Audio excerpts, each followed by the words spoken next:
Hi, my name is Brittany, and today I'm going to be showing you a little bit about houseplant propagation, and I'm going to introduce you to all of my houseplants first. This is a philodendron birkin, and it is actually a really cool plant only because mine is reverting. You'll see that it's losing its green color and it's turning white. It's really special to me. And then over here, this is a black Rex begonia. You'll see that some of its leaves have little curlicues.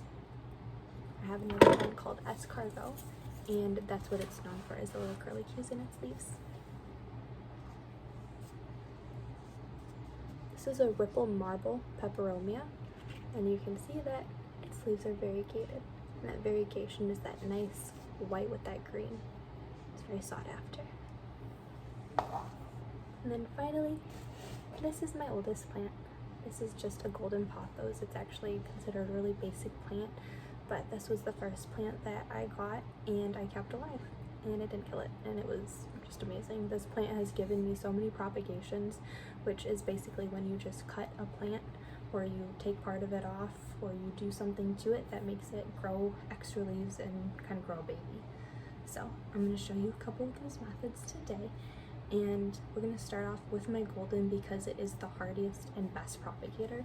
Almost every time you take a cutting from this plant, it will take root. So what you're going to need for that is just a glass of water. And you'll see there's already cuttings in here from my golden pothos.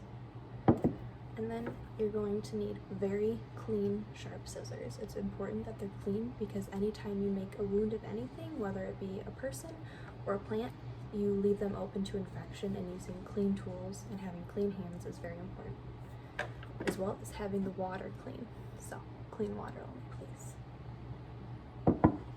But we'll take a look at our plant over here. And you want to kind of pick something that looks hardy, but you also don't want to take too much off the plant unless you are really looking to give it a good haircut.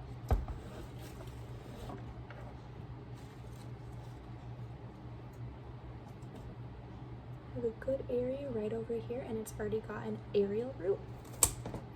So we'll just work that out of the pot. And then an aerial root is kind of a plant's root that kind of forms without being in the soil, except for this aerial root has found the soil. So you'll see that I cut this plant and this part wasn't in the dirt, but it grew a root out into the air and then it found soil.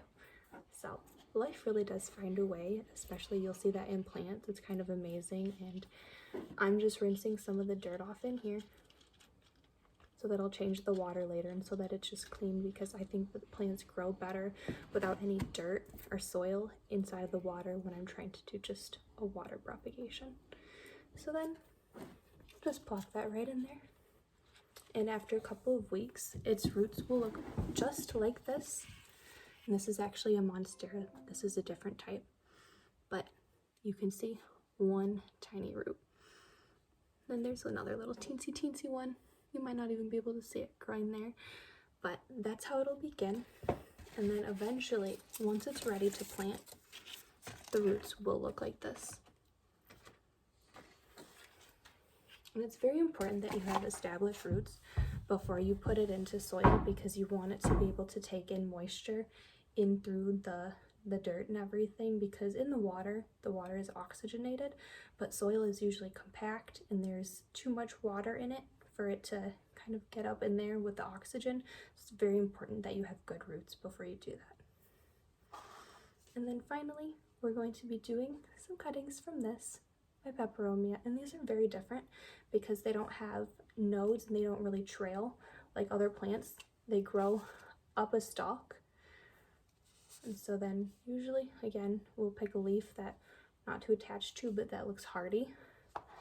So this one right here looks good. Take our scissors, good clean scissors. We'll cut at an angle, and then for this one you just need a cup of dirt. And these are actually all cuttings that I took earlier before because I want to make a nice full pot, and this one is going to complete it.